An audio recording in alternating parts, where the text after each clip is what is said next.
Welcome to show number 930. The 6th day of March. I'm Todd Cochran, your host. Strap in.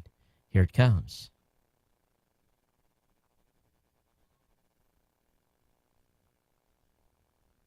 Oh, we'll try that again.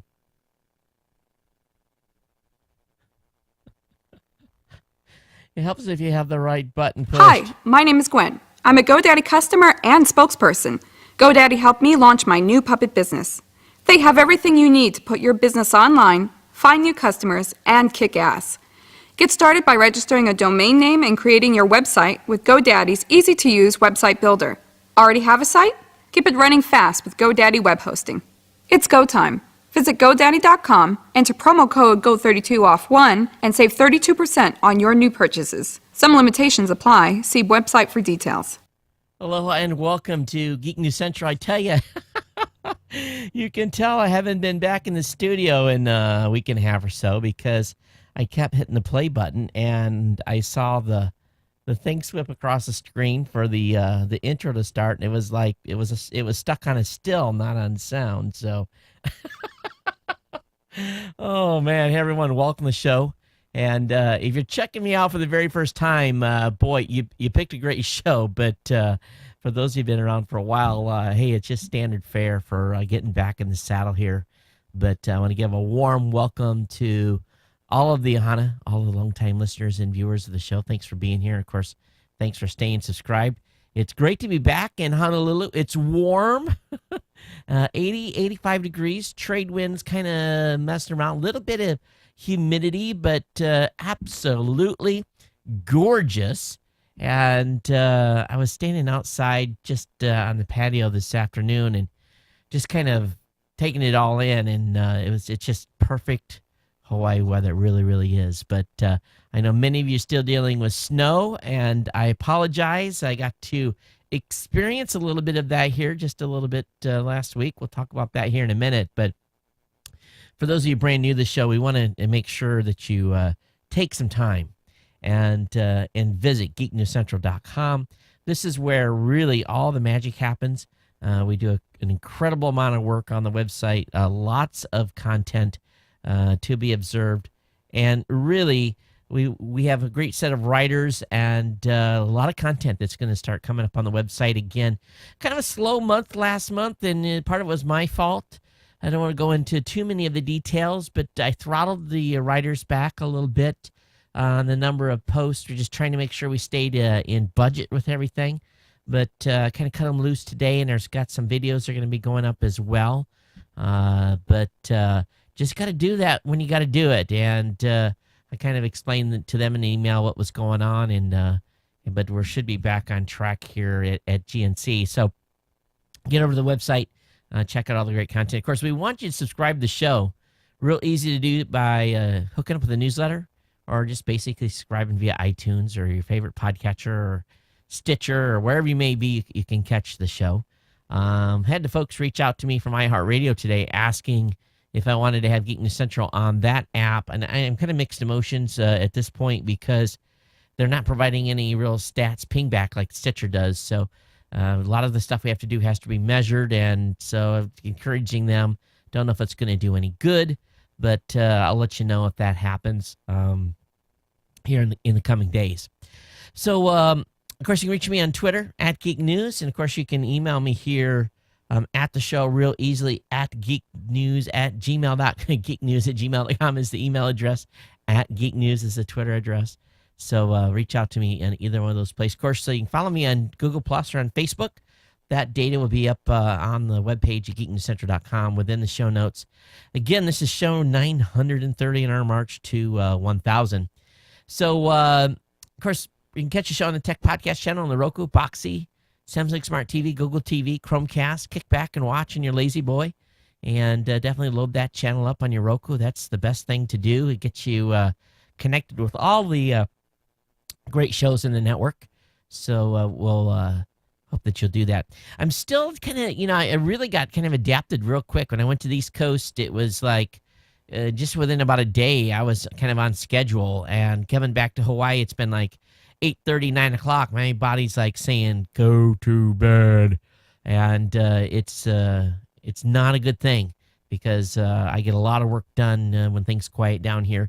Been putting in some long hours since I got back, just trying to kind of get caught up. And I'm actually feeling like I'm getting ahead of things at this point. So we'll keep our fingers crossed that that continues to be the case, because it was quite the dog paddle to stay ahead of everything through the month of February. Actually, from about November of last year through end of February. But I'm just now starting to breathe just a little bit, which is good. So let's talk just about a little bit about what happened. Of course, a week ago Sunday, I flew out to Washington, D.C., hit the ground running, was going to meet up with a few folks on Thursday before the show, but the gridlock just killed me. I mean, I spent like three and a half hours in the car on Thursday running around DC Metro, Baltimore. It was not good. I got back to the hotel room, and I had moved hotels the night before to get closer to Dulles. And the hotel I was in was a Hampton Inn, but boy, I tell you, it was pretty bad. And now I know why the rates were as low as they were as compared to other hotels in the area. They had construction across the street. Things were just crazy. And by the time I got in Thursday night, I just face planted. So that was the reason for no show on Thursday. My apologies, but better to do a show awake than asleep. And I couldn't do one Thursday. But Friday ran around, had some more business to do, but flew out to Chicago and met up with my team, Raw Voice. We basically hold ourselves up if you're following Twitter and Facebook, you got to see the pictures. We were in a suite, basically off Delaware Avenue, right in downtown Chicago, up on the 29th floor. Beautiful, nice suite, nice working area. And we basically locked ourselves in. We went out to dinner a couple of times and had Chicago deep dish pizza one night in the room, and then the rest of the time was just breakfast in the hotel, and I kind of like snacked for lunch. But we put in like an incredible amount of hours between the time I got there on Friday and then really me checking out Monday morning. And then getting back to Honolulu, just ran into all kinds of trouble. I didn't get back into here till 11:30 p.m. local. It was bad. I mean, we ended up having to do some weird mechanic stuff for gas. But anyway, long story short, I told you it was going to be no show on that Monday night getting back, but it's just been all week catching up. So it's been crazy here, but we got a great show lined up for you tonight.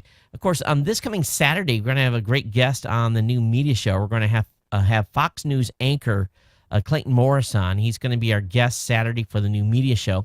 He's also a podcaster. We're going to be talking about the broadcast/podcast mix. You know, the last show we had has been hugely successful. Was talking with some on the radio. Basically, the guy's been in radio for many, many years. So the new media show is really taken off from the guest lineup standpoint. So I'll have him on Saturday morning. Now I guess you guys are changing clocks on Sunday. We don't do that here in Hawaii. So what really sucks is it just becomes all that much later. It'll be a 6 hours difference instead of 5 to the East Coast. So that means if I'm going to be doing Saturday morning, new media show, I'm going to have to get up at 5 versus 6. But that is the way it goes. And you guys are supposed to be warming up. It's not warming up over there yet. But we are in March, and there's just like still snow on the ground in many places. But it's pretty crazy. So I'm sure many of you are sick of the snow. I know I am, from basically hearing it from my mom and everyone else. But I enjoyed it when I was out. Can't complain. Hey, tonight's show is sponsored in part by our good friends over at GoDaddy. Now, GoDaddy has, if you're watching right now, you need to pay attention because we're losing some codes tomorrow. They say they're going to expire tomorrow, the 7th. And let me check and see if any of them are still working at this point. And let me see here. I know the 50% off codes are going to work, but that big 32% code is going away. And let's see here. Can I do that? No, didn't bring it up. Of course, every time I wrote, there we go. Let me go see if this code's still alive. And let me bring it up. Yeah, it's still alive right now. The 32% discount code is still good, but it's going to go away. And what's going to be replaced with it is a 15% code. Now, they say the 15% code is going to be able to be used a lot more locations. And the team over there actually sent me over some data. And let me see if I can pull that up to talk about some new products that are going to be introduced. So what they've got is there's basically a new product. It's called their Get Found product. The Get Found product, Get Found helps businesses organize most of their online information into one simple platform. And there's a great write-up on it, and I'll have the link up in the show notes to you tonight on exactly what this entire product line does. But it's really it's for business folks, and it basically gets you showcases your sites on Google, Facebook, Yelp, and basically you can use their scanner. Now, if I do this right now and I put in my business name, so let's put in Geek News Central right here in the box, the scanner, and we'll see if they give me this happens real time, and well, let's see if this really works this fast. Because I hadn't tested this before, so is it going to do it? So, all right, I guess you got to put in some other stuff too. You got to put in an address as well, but it's basically part of it's an advertising platform, and they have different types of services, helps you be found, like on Yelp, in all the different locations. So it's really designed to help business people with their online system. And you tell them about your business. You're basically you appear on top sites in one click. They help you with getting found with SEO, and you get found by customers. So it's like Yelp, TripAdvisor, Foursquare, City Search, OpenTable, YP.com, and so forth. So this is a new package that they've made available, and basically 15% off on services over there if you're a business person and looking to get hooked up with that. And, of course, a lot of the new domain extensions are going on right now at GoDaddy as well, .guru, .photography, .estate, lots of new codes. And so this 15% off code is only supposed to work on new domain extensions that are out of pre-registration. So I'll have a link on where you can find more information about all the new TLDs as well. But the .com price went up to $3.49 by using the code GEEK349. The 15% off code is, let's see if can I find it. Where did they stick it on this page? It's GO15 off 5 is the code. And so lots of stuff going on here. And 10% off the Get Found business. So I'll have some new banners up on the website tonight after the show, but a whole bunch of new products and services we're going to start talking a lot more about over at GoDaddy. But GoDaddy has been a great sponsor here for many, many years, and we want you to save a lot of money. Pay attention to the webpage, geeknesscentral.com /GoDaddy. That's where you're going to find all the information. We'll have all the codes for you to use and get hooked up on. Of course, it's right there, geeknesscentral.com /GoDaddy. It's a place to go with all the codes that they've made available for me. So definitely check that out. And I want to thank GoDaddy for being a sponsor here. And we'll get into more of the gritty details of some of these products. I'll have to just buy an account and play with it and see how it works and let you guys know as well.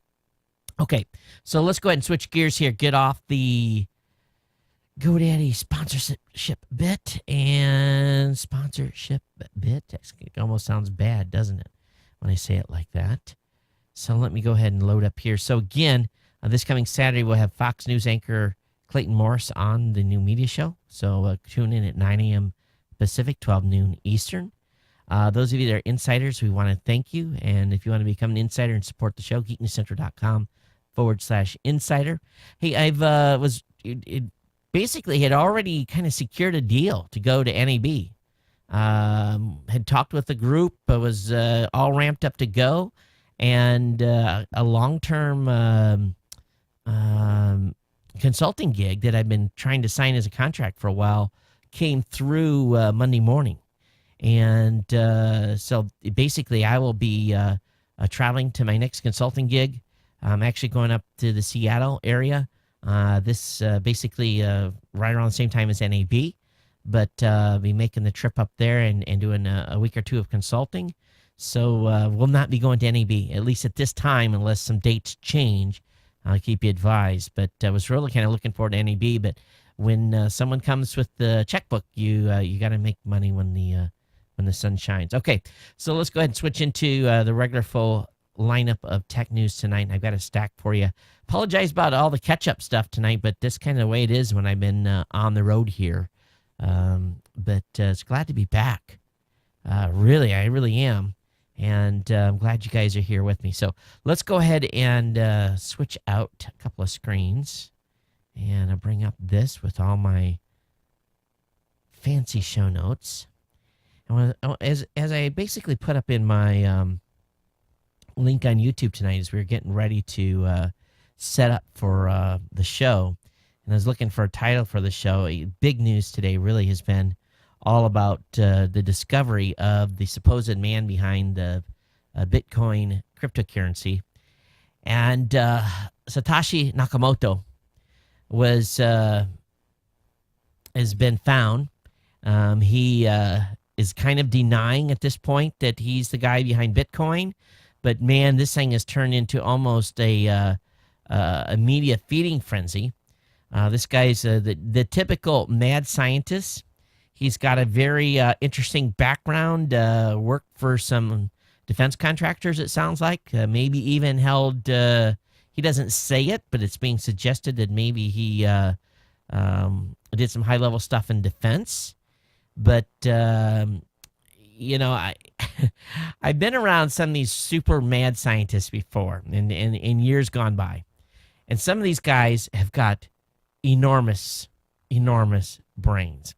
And oftentimes they're not even geeks. They are like so smart that it's scary how smart they are. I mean, if you've ever run into, some of these top scientists, top people in their fields, they can be a little bit eccentric. And maybe that's a little bit of an understatement.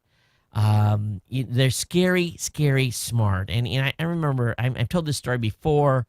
I was working on something and it had a problem for 6 or 7 days on an issue I'd been working on. And I knew this gentleman and super, one of these big brains. He's a fellow at the place that he works. And, he came by and I was showing him what I was working on. And he says, well, why didn't you do this here? And he just, he'd been looking at it for like 20 seconds.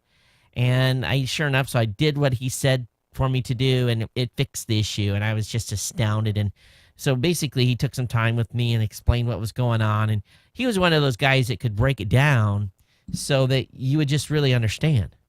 That it wasn't so far over your head where you're just kind of like shaking your head, but it really wasn't going in. This guy could really break it down and make it make you understand it. And I always said, if you were able to be lucky enough to hang around these big brains, you're essentially going to get a PhD just by the rub off. I'm serious. The stuff that they say, you're like, you go back to your room, or you go back to your hotel, or you go back to your office, and you kind of like, you ponder on it for a couple of days because it's big, just an idea or a concept, or, and it's something that, these guys spend so much time deep and down into the weeds and stuff that they really have a unique understanding, usually on a very tightly focused topic. So this gentleman is definitely on the eccentric side. And he graduated from California State Polytechnic University in Pomona with a degree in physics. So that's just, right off the bat there. And but it appears that this is the guy, and at least this is where the thinking's happening. So his brothers made some interesting comments about him, and he's one of these types of people that did an interview with someone and called the interview person an idiot when they proved that they were an idiot. So it's just he's this kind of a he's a very smart gentleman, so it seems on the surface anyway. So there's a great article in Newsweek about this, but the bizarro thing starts this afternoon when all the reporters cut loose. And it started in Temple City, California, where this guy lives. And, of course, the pictures of him, his hair's flying. And, he's got the blue jeans on, a green shirt, and a brown, sports jacket. So, and probably mismatched colored socks, I would imagine. That's kind of the guy I'm kind of dreaming of here. But he came out of his house. And he basically says he's basically mobbed by the press there. And he says, I'm not involved in Bitcoin. And then he flips the topic. He says, wait a minute. I want my free lunch first. I'm going with this guy, Nakamoto said, pointing at a reporter from the AP. He says, I'm not in Bitcoin. I don't know anything about it. Again, walking down the street with several cameras on his heels. So he and the AP reporter made their way to a nearby sushi restaurant with the media in tow. Before leaving and heading downtown to Los Angeles Times. So heading downtown, Los Angeles Times reporter Joe Bell Bruno followed the pair and described the chase in a running stream of tweets. And eventually the pair dashed into the AP office in downtown L.A., where reporters are still waiting for Nakamoto to emerge. So something's coming. Some big story from the AP. This guy's probably in there, doing a data dump. And so this is, as we speak, is developing. Who knows? Maybe he went into the AP building and walked through and walked out the back door. For all I know, we don't know. But this is all over the news. And this so-called father of Bitcoin is in the middle of the press frenzy. So we'll see what happens with this. But I'm sure we're going to see more and more about this tomorrow, probably as this show goes online. But we'll keep you advised, and we will. This is going to be exciting. But I will say this: that the press are a bunch of vultures. They really, really are, and and you got to feel bad for this guy because, according to everyone, they say that he wrote the core base, and then the Bitcoin Foundation basically has revised pretty much all the code. But Newsweek is estimating his wealth in Bitcoins at about $400 million. And he has not spent any of his or cashed in any of his Bitcoins. So maybe now that he's out there, maybe he will. But the whole Bitcoin space is a bit of a challenge at this point, for sure. Okay, let's switch gears here. Let's talk about an article that's over on Gizmodo. Streaming device showdown: who wins the battle for your TV? And that really is, we've talked about this many, many times on the show, that HDMI 1 is the battlefront. When you turn your TV on, essentially what comes up on your screen by default is the battlefront. And if you want to stream stuff to your TV these days, you've got plenty of options, right? You've got the Roku. And, of course, they announced a price drop to their HDMI-ready streaming stick down to $50. And this is obviously to compete with Chromecast. The biggest problem using with Chromecast when you're in a hotel room is if you have to authenticate the Wi-Fi, there's no way to do it. Someone needs to come up with an app that'll allow you to authenticate the Wi-Fi in your hotel room for your Chromecast, because we had a heck of a time doing it. But, really it boils down to Apple TV, Chromecast, the Roku boxes, the PlayStation 4, Xbox One, Netgear Neo TV, a WD Live TV, and there's a huge number of options here. But if you really think about it, we were app number 26 or something like that in the Roku. Now there's about 1,000 apps on the Roku device. Chromecast, you don't have remote control. You got to use your tablet. And we were actually having a great time using our tablet in Chicago because we had a big screen TV. And what we did was we're doing a lot of dev work, and I'll talk a little bit about that maybe a little later in the show if I remember. but we were looking at websites and doing changes and updates, and we were basically able to get a lot of work done because we were just looking at the big screen and talking about it, and we were using a Chromecast. So there's a big battle going on here, and I've got them all, and I watch them all. But I think Apple TV, if they come in with this and allow their device to be opened up to apps, it's going to change overnight. It'll be a land rush, and but I don't know if Apple TV is going to do that. That's yet to be seen. Time will tell. But this space is definitely heating up quite a bit, and we'll see where it leads. Hey, the case, the Arrow case. There's a great write-up on TechDirt about the Arrow case, and they're claiming the Arrow case isn't about Arrow, but about the future of cloud computing and innovation. It's this is kind of interesting, and I hadn't thought about this. And we've talked about Arrow a lot, but let me just read a quote by a guy by the name of Matt Schurers, Schruers, Matt Schurers, and he says Arrow's position is that when Arrow subscribers pay for access to an antenna and direct it to send them back in a unique copy of a particular broadcast, this is private. Different users access different antennas at different times, and each user receives a different copy of a work. Even if they're watching the same broadcast, Arrow isn't rebroadcasting one work to thousands. It gives technology to thousands who at different times use that technology to access and possibly store different copies of works that they already lawfully entitled to receive. This is not unlike the Sony Betamax, which didn't copy television, but gave thousands of consumers the technology to make reproductions of television content that were already lawfully receiving. Now, broadcasters responded by saying that none of this matters. Arrow is infringing, they contend, so long as a given work is made available to multiple members of the public, even if Arrow does it with a different unique copies and at different times, they're still infringing. Now, where this leads in the Supreme Court case, the problem with this rationale is that it applies with equal force to cloud storage like Dropbox, SkyDrive, iCloud, and Google Drive. If multiple people store their own unique, lawfully acquired copy of the latest hit single in the cloud and then play it to themselves over the internet, that too sounds like the broadcaster's version of a public performance. The anti-Arrow rationale doesn't distinguish between Arrow and the cloud. So I'm storing a lot of stuff in the cloud. A lot.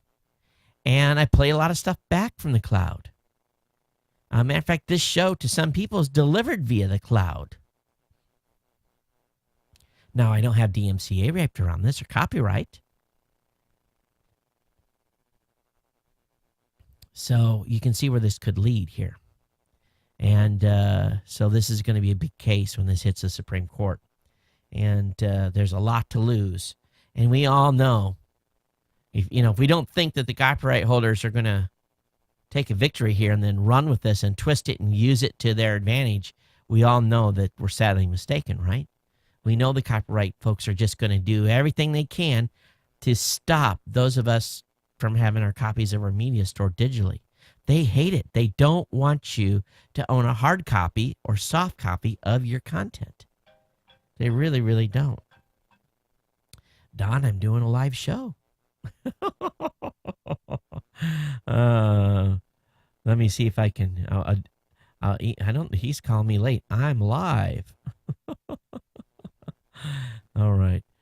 So anyway, that's kind of what's happening here with Arrow. We'll see where this leads as time goes on. All right, this should make all of you sit up, and I want you all to really listen here. Okay, pay attention to this.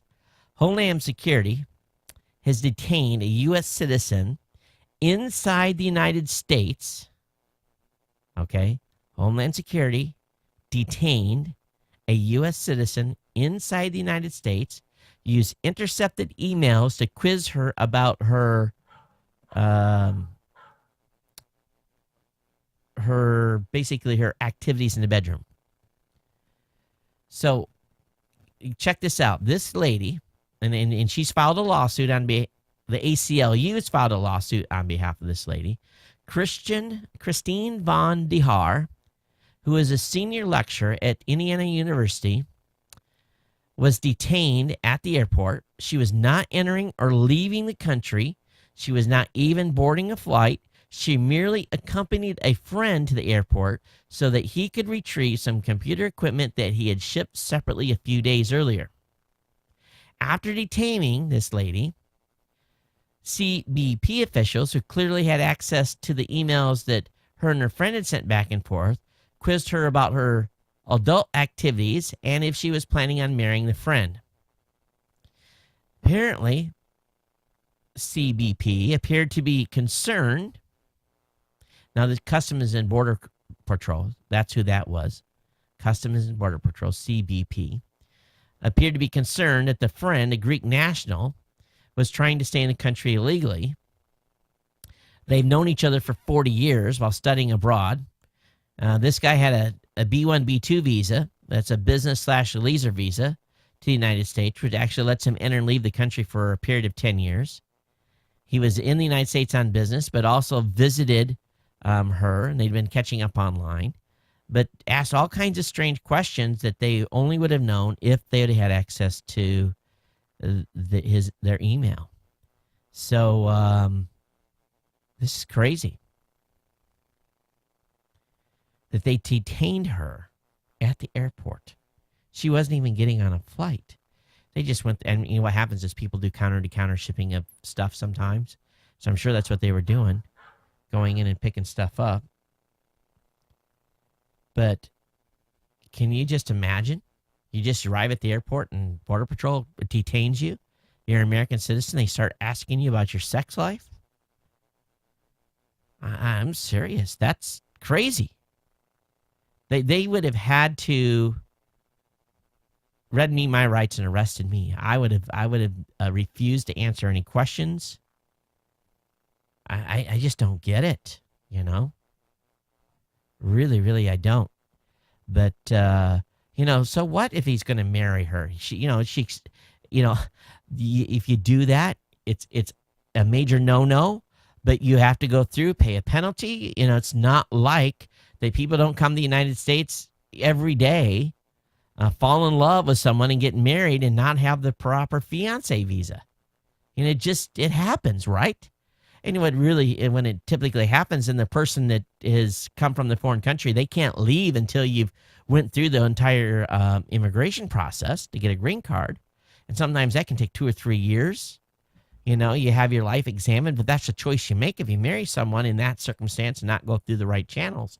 But at the same time, why would the Border Patrol, they weren't married, why would they detain them?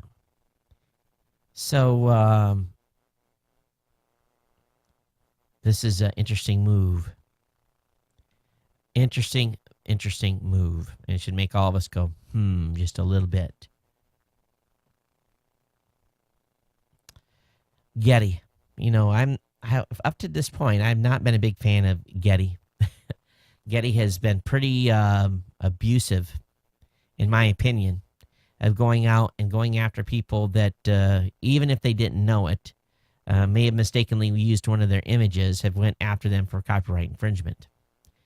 Even so much as a little speck, they went after people in a big, big way.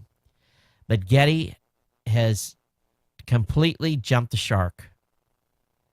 Now, Getty has made about 35 million. That's just a small number of them. 35 million of their images embeddable in order to start gathering data and better monetize the uses of its material. So what they've done is they've launched an embed tool that allows users to embed and share its image on websites, blogs, and social media in a similar way that YouTube videos can be embedded.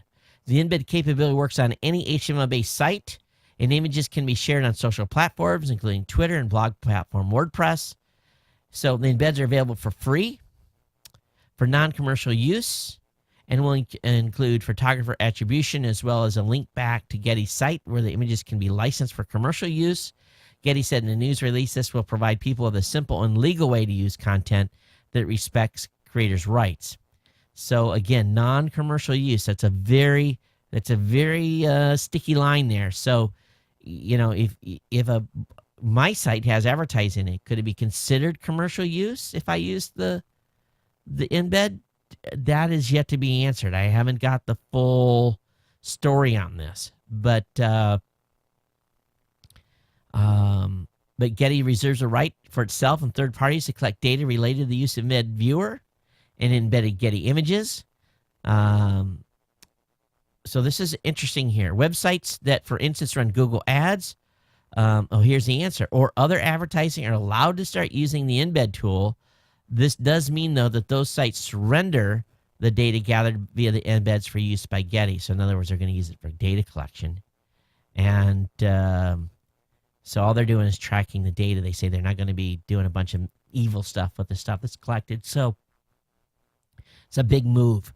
And big. I mean, this is huge, because I think they figured out that they just couldn't fight the animal anymore, and they're making this move here. I think it's a smart one on their part. Hey, were you familiar with Coldcast TV? Coldcast TV is shutting down after losing millions on original content, and I think this is something that is very telling.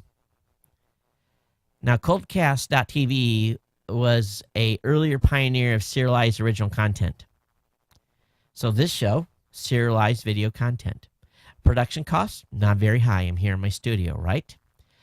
But check this out. This is the letter they sent to their producers and their users. Simply stated, the cost of operation continue to outpace advertising revenue.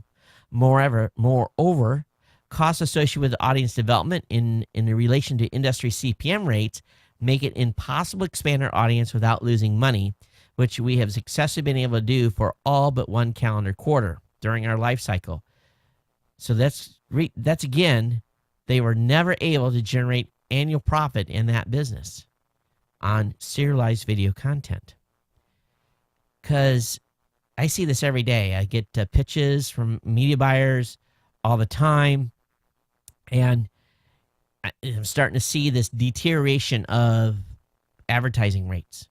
The advertising rates are continue to get lower and lower and lower, and it's like they've got a lot to choose from, so they say take it or leave it. And I've had to walk away from some deals recently just because the rate was too low, and so probably that advertising went to someone else.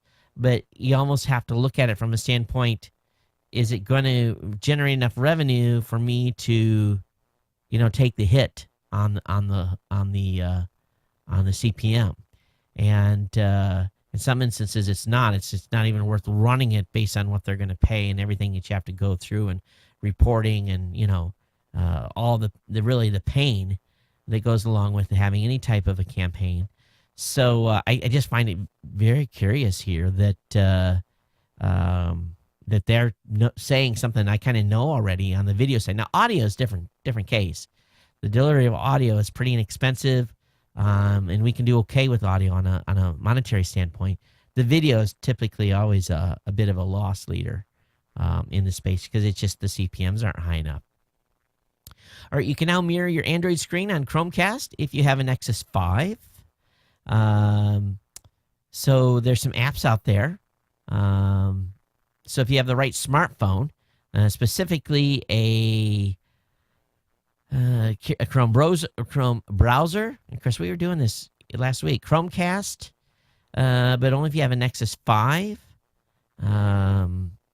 Google's phone is the sole device with the hardware video decoder needed for this mirroring technique.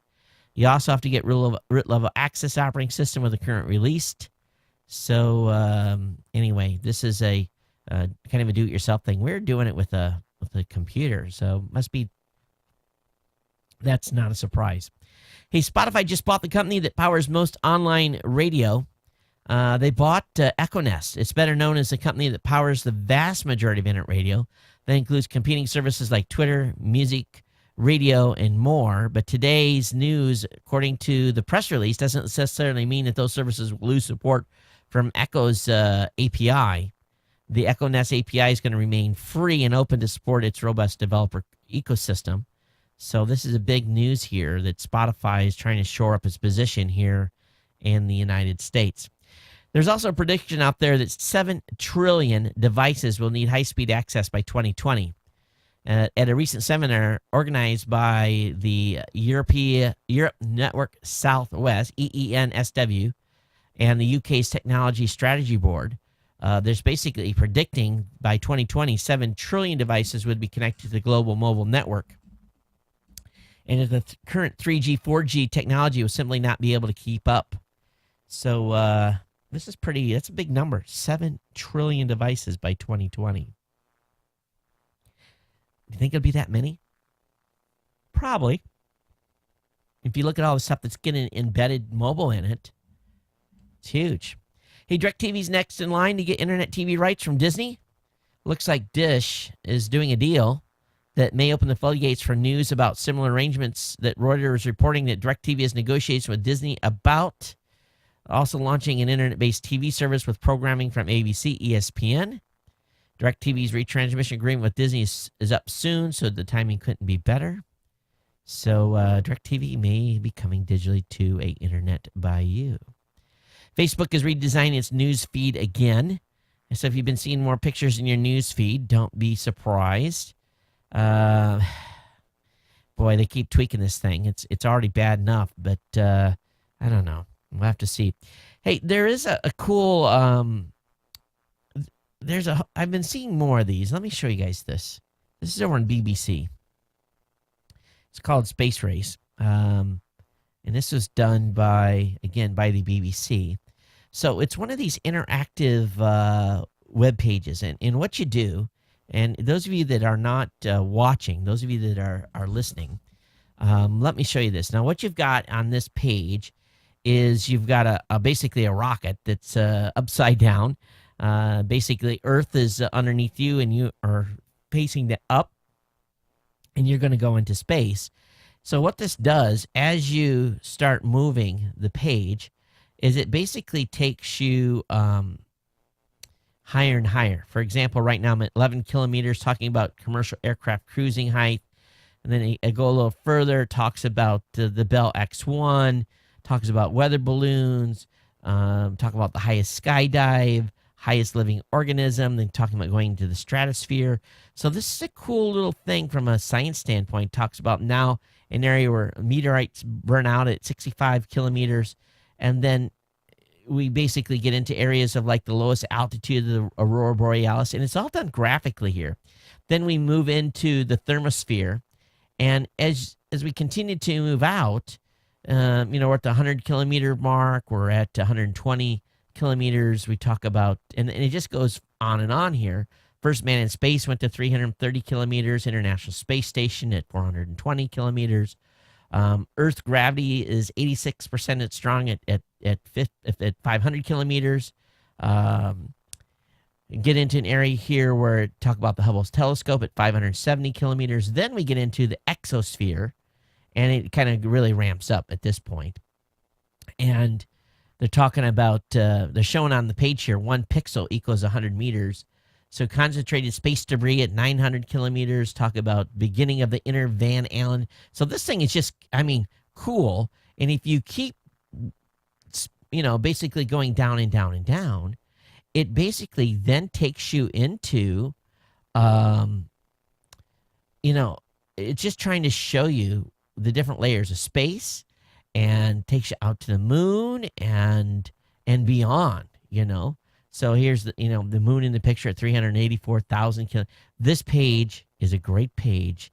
I'm going to tell you, this is probably something that you have a lot of fun with your kids with. And feel free to, play around with this for a while, because it just explores our galaxy and takes you out to the asteroid belt, takes you out to, basically where the sun is. It's just really, really cool here. And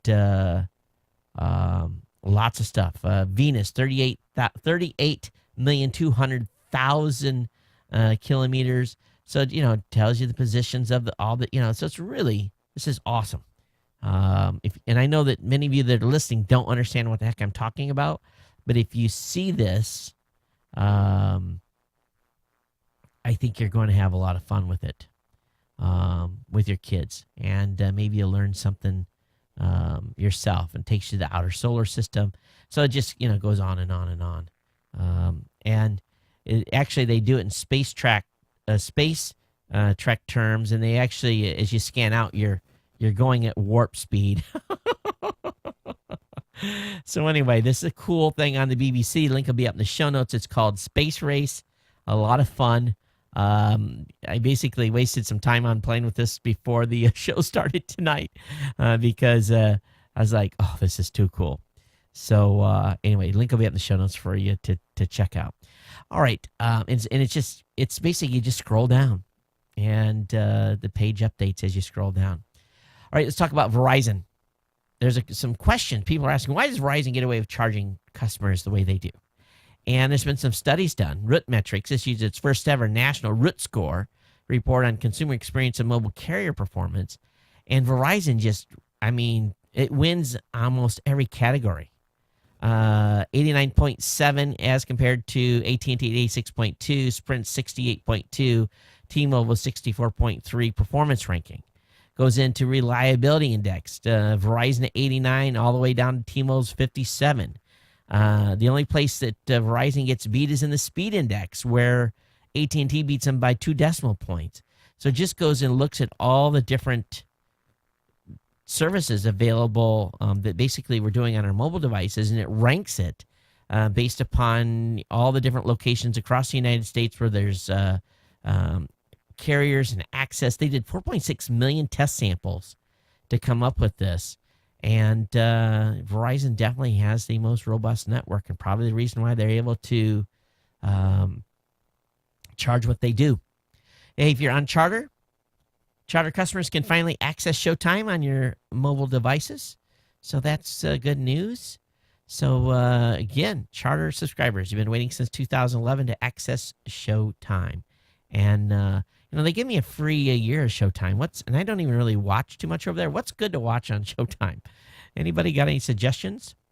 All right, Windows 8.1 Update 1 download leaked early by Microsoft. Microsoft's finalizing its upcoming 8.1 update and appears to be sharing a little early. And we're expected to get the official update in April. But if you want to get access early, it's available online. These stories, sometimes you see a headline and it just, you just like figures. That's what you want to say, right? In the UK, they've had this guy or this group that has been putting together a porn filter.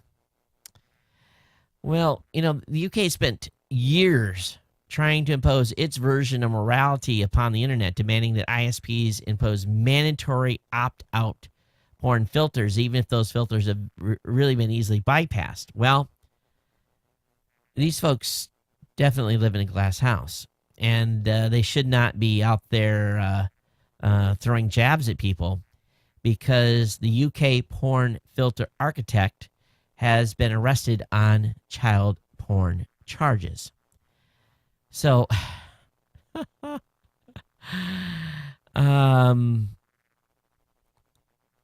this is crazy. The folks are out there saying, hey, we need to block this stuff. They're the abuse, at least in this case, is the abuser. And this gentleman's been arrested. Who knows what he was looking at or how much he had, or if he was storing on his PC or was just browsing, but I just don't get it. I really don't. But another well-deserved person locked up behind bars exploiting children is just incredibly disgusting, and those people need to be put away for a long, long, long time. All right, totally switching gears here. Our $7 billion emergency LTE network appears stuck. And there's quite a really bloody article talking about FirstNet. And of course, FirstNet was created because of the failed communications that happened during 9/11. And there's been a concentrated effort to build some kind of wireless national emergency communication network. And of course, in typical congressional fashion, This included several years of yelling, screaming, disagreement, and general craziness that goes on. But after more than a decade, the Middle Class Tax Relief and Job Creation Act of 2012 finally created the first responder network authority called FirstNet. And so apparently, the first people that were hired to FirstNet were getting like $300 an hour or something. This is pretty nuts. The contract staff hired in late 2012 and 2013 were paid $300 an hour. The contract under which the staff were hired expired in October. Most existing 35 or so contracted staff, who were quite competent, by the way, were laid off. 3 new contracts were established in October, but as of this writing, 4 months later, no technical contractors and only a handful of public relations contractors have been hired. How do you create a nationwide design and individual state-specific plans for a wireless network without technical staff? That's the question. So $7 billion project and only 25 people have been hired. Most of them focus on PR.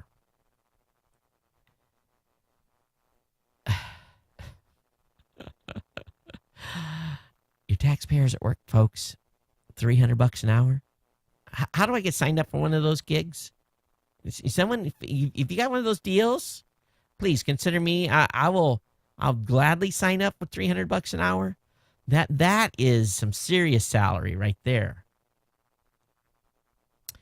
The Hubble has witnessed a mysterious breakup of an asteroid, and scientists are scratching their head a little bit.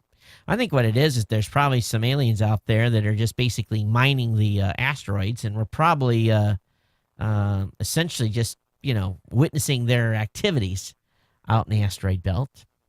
But actually, in a more serious note, they think they've come up with an explanation of, oh, come on now, I don't want to do that page. Let me go over here and I'll do this. Okay. There we go. So over a matter of basically about a month, maybe 2 months, they observed this asteroid breaking up, splitting apart, and spreading out. It wasn't an impact event because during an impact event, it's just like a pool. A piece comes in, hits, and everything blows off in different directions. This is all kind of stayed around the same area. But scientists scratching their head a little bit. I contend it's probably aliens out there harvesting water, whatever they need to get recharged on their spacecraft. But anyway, they think it has something to do with the interaction of the sun. But they've never seen this before, ever. So the scientists are pretty excited. We did have another asteroid that basically buzzed by us today at a whopping 61,600 kilometers, about half the size of that asteroid that skimmed in over Russia here earlier last year, a year and a half ago. So a couple of close calls recently. But I guess this happens on a regular basis. We're just hearing more about it because of the news. Yahoo's got a pretty cool picture of every single satellite orbiting Earth in a single image. Pretty cool image. How about link up in the show notes, and you can actually see the plane of how they arrange the orbits. All pretty similar, and it makes up a pretty picture. What would make you abandon Earth for Mars forever? Well, there's a lot of discussion going on. Of course, the Mars One team has been, basically working to come up with a team of astronauts that will go to the Red Planet. Of course, over 1,000 people are currently competing to be sent into space and never return. And so Mars One has produced its own set of would-be astronaut profiles called One Way Astronaut, and they got a pretty cool trailer here. But this is a kind of an interesting video to watch, 11 minutes and 39 seconds. I'm going to stay right here. I'll let the young folks go. And, it's the first few groups that go, it's going to end badly. We just all kind of know that. But someone's got to try and figure it out and see what works and what doesn't. And, we're going to have, some bodies on Mars before it's all over. Because it's just what it's going to take to figure out how to make this, this interplanetary travel happen and make it successful. CBS is not happy with Dish.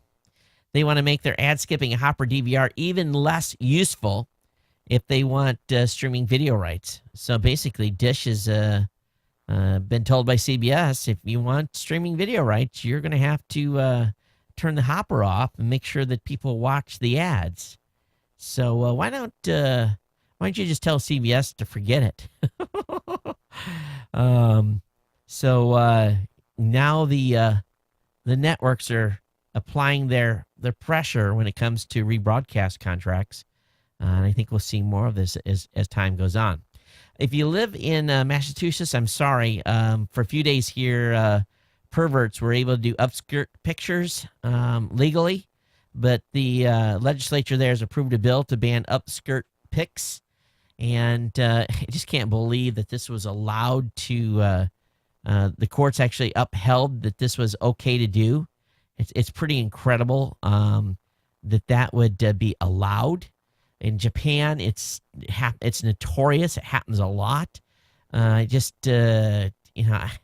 pretty disgusting. It really, really is in a big, big way. So, ladies, when you're on trains, if the trains are crowded, just be aware of your surroundings, please. Or any places some pervert can stick a phone and snap a pic. I don't get it. I really don't. But just to think that the court would uphold that this was okay to do is beyond me. NewsPeg, it's a new site, puts journalistic spin on Pinterest-style bookmarking. And so NewsPeg skips the fluff pieces and goes straight to hard-hitting headlines. And basically they're trying to make it easier for people to find the news. So I have to check this out myself. But again, it's newspeg.com. Definitely add that to your checkout list. All right, last couple articles tonight. Judge rules commercial drones are legal, undoing a 6-year ban. Administrative judge in the National Transportation Safety Board has ruled that the commercial use of small drones is in fact legal, despite 6 years of FAA administration statements to the contrary. Judge Patrick Garotti dismissed a $10,000 fine leveled by the FAA against a Swiss drone operator who used a camera drone to film on the University of Virginia campus. At the time of the respondent's model aircraft operation, there was no enforceable FAA rule or FAR regulation. Boy, I tell you, if you wanted some good sleeping material, read the FARs. As part of my degree path, when I got my professional aeronautics degree, I become very familiar with FAR regulations. Woo, those are sleepers. But so this ruling effectively invalidates the FAA 2007 ban. I'm sure there's going to be all kinds of discussion about this as time goes on here. So we'll see where this leads. I'm sure it'll be appealed. There's a cool article about a monster black hole from early interviews twisting space at half the speed of light. It's too complicated to even get into in this context. But if you want to read about a monster black hole twisting space at half the speed of light, wrap your brain around it. I have the link in the show notes for you tonight. And finally, NASA and different types of places, there's all kinds of cool places to work. And, NASA gets to play with some pretty cool toys. Anytime you can play with a rocket, that just brings the kid out in you, right? And so over on sploid.gizmodo.com, they've got talk about some models of the SLS Core Stage RS-25 engine, I guess 1/20th of scale or 1/200th of scale, and showing flow models of jet exhaust. Just the stuff these guys do, it's got to be really, really cool and a lot of fun. So, if you've got a kid that's trying to figure out what they want to do in life, these types of videos and just get them interested in science and physics and rocketry, and who knows, they can be building the next rockets that take us into outer space. All right, that's going to wrap me up for just regular content tonight. I do have some show notes to go over, and I've gotten some stuff on Facebook too, and on Google Plus and on Twitter. Let's see if I can find the right stack here. Let me look at the date today. And so that would have been the last show. So anything after this date here. Got an email from Robert. He said, "Hey Todd, thanks for the Go 15 off 5 code. That one was a new one that was on your GoDaddy promo codes page."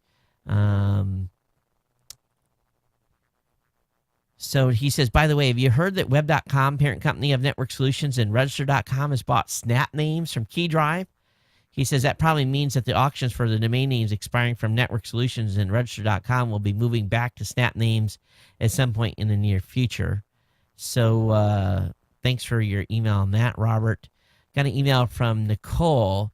She says, "Hey, Todd, a group of scammers pretending to be Netflix tech support is persuading consumers download software that allows them to crawl through your computer and snap up anything of interest. When it's all over, they'll send you a bill and run away with any good data they can find."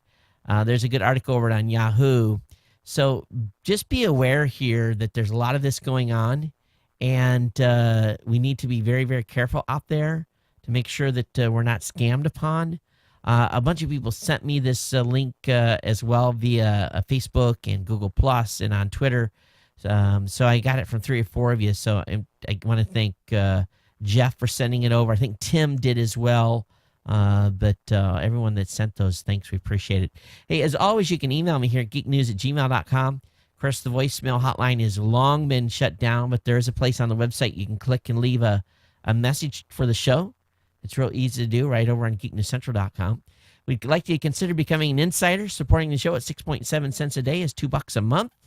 And you can do that by going to geeknewscentral.com/insider.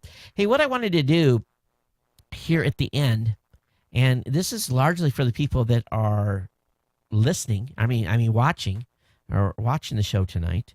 I want to bring up some stuff we've done on the Blueberry site and just basically solicit some of your guys' feedback. So if you're just listening, go over to blueberry.com, and I'll give you a second to get over there. And once you're over there, you click on the Create box, and the Create box is going to take you into basically our site that we've got set up for podcasters. We found some cool plugins, and I'm going to take you to the link where it talks about our podcast hosting business. We found this cool plugin that basically allows us to add a menu system, and this for those of you that are watching, if you scroll a little bit down the page below the information stuff, you'll actually see 5 boxes, and it talks about our small, medium, large, extra large, enterprise, and basically just the basics of what the accounts offer, and then with an order now link. If any of you are looking to put something on your website, get in touch with me and I'll share with you what this plugin is. I put these little menus together in about 15 minutes, and once they're built, they can be combined on one page, and a page that we're just about ready to open up it's basically create.blueberry.com/store, and it basically has all our products and services on one page, our consulting, our stats, our hosting accounts. So this page here, once I had those menus built, this took me I'm not kidding you, 3 minutes to put this page together. And I'm really excited. This plugin makes it real easy for someone that wants to sell just a few items on their website. And you can apply it across a variety of different pages. Place them wherever you want for the order information. So I'm really just pretty jazzed with how this works, and love to hear you guys' feedback on the changes we made on the website over there. So everyone, thanks for being here. And what's Spitball? He's saying the next show will be at a different time in our time zones. That switched to daylight savings time on Sunday. Yeah, Spitballs, it's going to be 6 hours to the East Coast instead of 5. Lately, I've been starting a little bit early on the show. That's not going to be the case all the time. So, it's going to be 2 o'clock in the morning on the East Coast. So if you're still up, please join me. But I know many of you will not, largely because it's just going to be too late. But that's going to wrap things up here. And I want to thank all of you for being here for the show tonight. And thanks for basically, staying subscribed. Tell your friends about Geek News Central. Our multi-site development plan is well underway. We've got the page 90% designed. Angelo's just got to cut it up, and then we got to implement it and get the different properties broke out. Gadget Professor, Robot Underpants, Chrome Show, all those particular shows will have their own landing page on the site. We really have come up with some really slick ideas. I think you guys are going to love the new site design when we roll it out. I'm excited. Angela's got to do some widget design yet too, because we got to bring in the content, be able to make it so you can see it from the other. Basically, we want you to, if you go over to Gadget Professor, we want you to be able to see that it's still the new Geek News Central content. You go over to Robot Underpants and vice versa, so that it's very clear that this is basically a network that works together. And I think you're going to be excited with the layout, and it breaks everybody into their own properties. I think it'll go a long way in cleaning up the website, with geeknewscentral.com still being the top level of the website, but with each site having their own independent, to a certain extent, independent designs. There's going to be some design flow that's going to go in between them that are going to be pretty much the same. But we're going to take our first whack at this thing here very, very soon. And I'm looking forward to making the transition. It's going to be a lot of work to get it completely right, and some remapping of RSS feeds and everything. But once we're done, I think it'll be the model for folks that are doing networks. And we're going to build some special plugins for multi-site as well. So it's going to be part of a bigger endeavor that we're doing. But this is going to be basically our test case using my site. So anyway, that's it, folks. Everyone take care. We want to thank you for being here. And we'll be back with you on Saturday for the new media show. And again, got a great guest coming in on Saturday. We've got Fox News anchor and podcaster Clayton Morris is going to be on the show. So I hope that you'll join me for that. And I'll be back with you Monday for a regular episode of Geek News Central. Everyone take care. We'll see you Monday or on Saturday if you feel like it. Till then, take care, everyone. Aloha.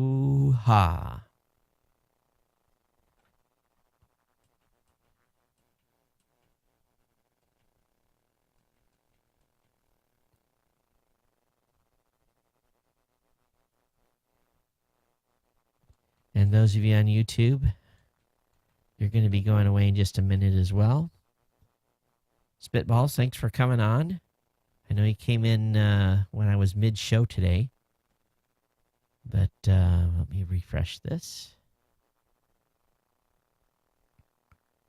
Okay, YouTube logs me out if it's been more than an hour. All right, we'll see you later.